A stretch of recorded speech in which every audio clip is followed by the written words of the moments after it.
Banyak orang yang berpandangan kalau polisi itu gak baik. Tapi di sini ayah menunjukkan bahwa polisi itu masih ada. Polisi yang benar-benar baik itu masih ada. Usaha ini sebetulnya yang bisa mengantar kamu jadi polisi. Usaha ini yang membuat keluarga kita bisa bangkit dari kondisi yang kekurangan.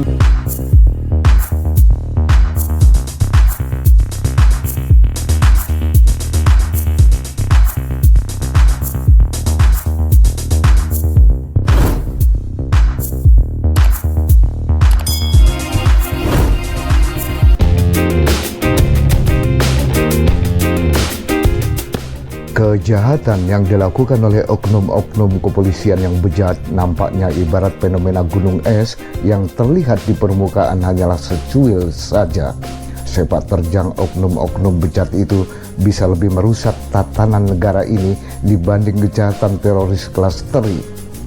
Walau Kepolisian Republik Indonesia dalam organisasi mereka memiliki IRWAS, Inspektorat Pengawasan, maupun Propam, namun nyatanya oknum-oknum bejat di kepolisian masih nampak leluasa melakukan berbagai bentuk kejahatan seperti yang dilakukan oleh AKBP Dalizon, mantan Kapolres Oku Timur, Sumatera Selatan. Sebagaimana diberitakan oleh Kompas.com 9 September lalu dalam sidang pengadilan Tipikor di Palembang, Sumatera Selatan, terdakwa AKBP Dalizon mengakui kejahatannya. Ia berkata sebanyak 2,5 miliar dari hasil kejahatan ini untuk saya. Terus 4,25 miliar untuk DIR, sisanya saya berikan kepada 3 kanit.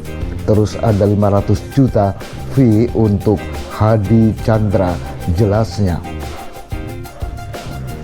Jaksa Penuntut Umum Kejaksaan Agung Mangapul Manalu menyebutkan AKBP Dalizon saat menjabat sebagai Kasudit Tipikor Polda Sumatera Selatan memaksa mantan Kepala Dinas PUPR Muba Herman Mayori membayar fee 5% agar proses penyidikan proyek Dinas PUPR Muba dihentikan. Dalizon mengatakan sebagaimana dikutip Kompas, awalnya setiap bulan dia menyetor 300 juta per bulan ke Anton, kemudian berubah menjadi 500 juta per bulan.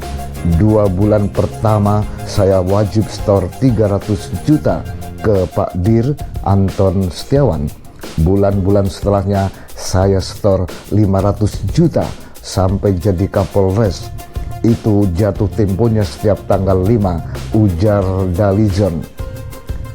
Begitulah modus klasik oknum polisi jahat. Jika yang berkasus enggan memberi uang yang diminta, maka mereka akan mengancam korbannya bahwa kasus yang ada akan ditingkatkan menjadi penyidikan. Mereka tidak peduli mau uang yang diperas uang negara, uang pribadi, uang hasil judi, atau hasil penjualan narkoba sekalipun. Begitulah budaya setor ke atasan sebagaimana yang dilakukan oleh AKBP Dalizon atau yang dilakukan oknum polisi manapun memang berbahaya dan memalukan. Ya, membahayakan bagi diri dan keluarganya, membahayakan bagi bangsa dan negaranya. Yang juga berbahaya dan memalukan adalah apabila pejabat Polri melindungi anggotanya yang bersalah, sebagaimana yang terjadi pada kasus AKBP Dalizon itu, di mana yang dia sebut sebagai Pak Dir, yaitu Kombes Anton Setiawan, Direktur Reserse Kriminal Khusus Dir Diskrimsus Polda Sumatera Selatan, yang dia setori 500 juta rupiah setiap bulan, malah oleh Mabes Polri dimutasi ke Jakarta. Adalah wajar jika kemudian Kombes Anton Setiawan hingga saat ini belum pernah nampak batang hidungnya di pengadilan Tipikor Palembang.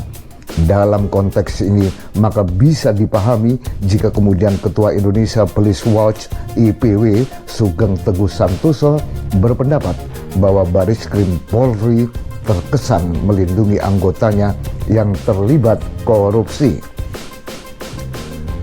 Sebagaimana kita ketahui, Polri memang memiliki apa yang disebut sebagai divisi profesi dan pengamanan alias Propam yang fungsinya adalah memberangus anggota-anggota polisi yang nakal atau memberantas oknum-oknum polisi jahat yang melakukan kejahatan seenak jidatnya.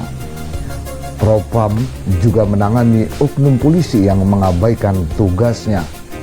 Propam sering diibaratkan sebagai sapu yang berfungsi membersihkan institusi kepolisian yang dikotori oleh oknum-oknum polisi yang tidak beres. Namun persoalannya adalah bagaimana jika sapu di dalam institusi Polri itu justru malah kotor. Tentu saja tidak mungkin bisa menyapu dengan bersih, sebagaimana Propam saat dipimpin polisi mania Verdi Sambo yang kasus pembunuhan terhadap ajudannya sangat menghebohkan itu. Bagaimanapun kita tentu tidak perlu pesimistis karena masih ada polisi-polisi baik di negeri ini, seperti misalnya Bribka Seladi yang bertugas di Malang, Jawa Timur. Bribka Seladi kepada CNN Indonesia mengakui bahwa pekerjaan sampingannya sebagai polisi adalah sebagai pemulung yang telah dilakoninya selama 10 tahun lebih. Ketika ada orang yang menganggap remeh pekerjaan Bapak seperti apa? Saya nggak menyerukan. Putra keduanya, Dimas Wicaksono, mengaku bangga dengan pekerjaan ayahnya sebagai pemulung. Dimas juga bertekad untuk mengikuti jejak ayahnya menjadi seorang polisi. Kan banyak orang yang berpandangan kalau polisi itu gak baik. Tapi di sini ayah menunjukkan bahwa polisi itu masih ada. Polisi yang benar-benar baik itu masih ada. Sementara itu polisi lainnya di Jawa Timur di Sidoarjo yakni Bribka Eko Santoso sebagaimana dilaporkan iNews Magazine menjalani profesi sampingannya sebagai produsen keripik ceker ayam. Usaha ini sebetulnya yang bisa mengantar kamu jadi polisi.